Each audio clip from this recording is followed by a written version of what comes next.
36 जिल्हे, 36 बातम्या. News G9 Maharashtra.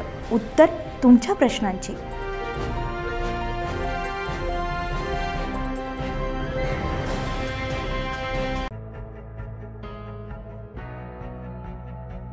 शनिवार रोजी मणिकर्णिका प्रभात संघाची वार्षिक सर्वसाधारण सभा आयोजित करण्यात आली होती. सभेला प्रभात संघ अध्यक्ष स्थान श्रीमती अनुराधाताई ईसाणे यांनी भूषवले. प्रमुख पाहुणे म्हणून गट विकास अधिकारी Sudhir Arbat, central bank of इंडियाचे उपक्षेत्रीय प्रबंधक श्री दाभोडे, शाखा प्रबंधक सागर राऊत, पथरोट येथील सरपंच राऊत मॅडम, उपसरपंच वाट, सचिव कोकाटे, पोलीस पाटील गोरले, उमेद कर्मचारी श्री सुधीर वाघ, मंगेश आकोटकर, श्री निलेश नानगे, उमेश इंगळे तसेच प्रभाग संघ सचिव सौ प्रतिभा धर्माळे, कोषाध्यक्ष सौ वैशाली बर्वे, सर्व पदाधिकारी आणि समूहाच्या महिला उपस्थित होत्या.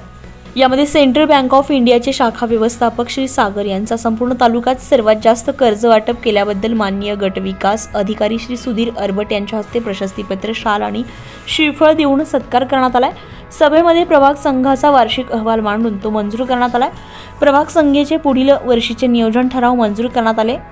सेंट्रल बँक ऑफ इंडिया शाखा पथरोट यांनी आतापर्यंत केलेल्या 5,20,00,000 कर्ज वाटपाच्या प्रीत्यर्थ 5 कोटी रुपयांचा धनादेश प्रभाग संघाला देण्यात आलाय. तसेच पुढील 2 महिन्यांत 2 कोटी वाटप करणार असल्याचं घोषित केलंय. नियमित कर्ज परतफेड आणि उत्कृष्ट काम करणाऱ्या समूहांना प्रशस्तीपत्र देण्यात आलंय.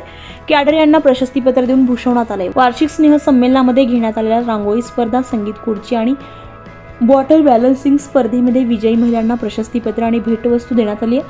प्रमुख पाहुण्यांचे मार्गदर्शन यावेळी घेण्यात आले आणि अध्यक्षीय भाषणानंतर आभार प्रदर्शन घेऊन कार्यक्रमाची सांगता करण्यात आली आहे. यावेळी कार्यक्रमाचे आभार प्रदर्शन करताना माजी जिल्हा परिषद सदस्य वासंती मंगरोळे यांनी मणिकर्णिका सभागृहाला खिडक्या बसवून दिल्याबद्दल त्यांचे सुद्धा आभार मानण्यात आले. न्यूज G9 महाराष्ट्रसाठी प्रतिनिधी ज्ञानेश्वर दांडगे, अचलपूर.